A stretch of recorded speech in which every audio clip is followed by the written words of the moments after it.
You know you have beautiful eyes. I mean, I wrote the script essentially for myself as therapy. And so it was something of a surprise, the degree to which a large number of people plugged into my own neurosis, bordering, in the case of this character, on psychosis. So obviously there was something about what I was going through at that time that was far more generalized than I imagined. Whatsoever. And I felt when I walked in that there was something between us. There was an impulse that we were both following. So that gave me the right to come in and talk to you. Otherwise, I never would have felt that I had the right to talk to you or say anything to you. I never would have had the courage to talk to you. It was such a beautiful script. There's only, I think, 2 scripts I've ever gotten in the film, since I've been making films, that we've hardly done anything with. They were like completely there as we got them. Taxi Driver was the first one.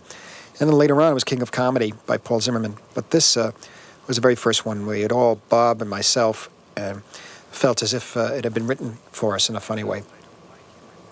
Taxi Driver was very much a serendipity, 3 people coming together at a certain point in their lives, all needing to say the same thing. Occasionally in art you get lucky, and you're at the right place at the right time with the right people. And I think that was the case with Taxi Driver.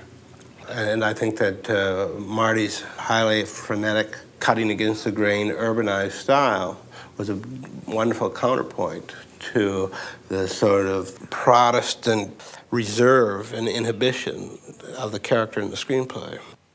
What? That song by Chris Christopherson.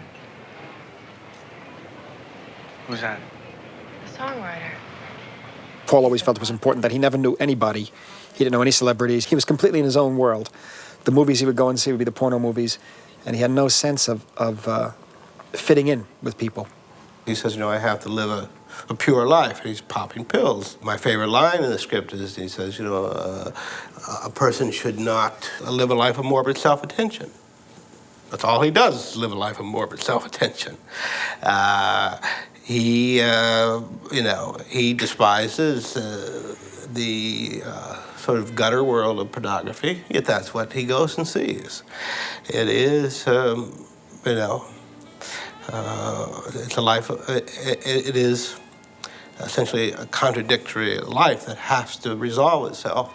And in the uneducated world of this character, it resolves itself in the very American way of taking a gun and attacking someone else. In another culture, he might have taken it out on himself. Let's say, in France or Japan. But in America, we tend to, act out these dramas on someone else's stage rather than our own.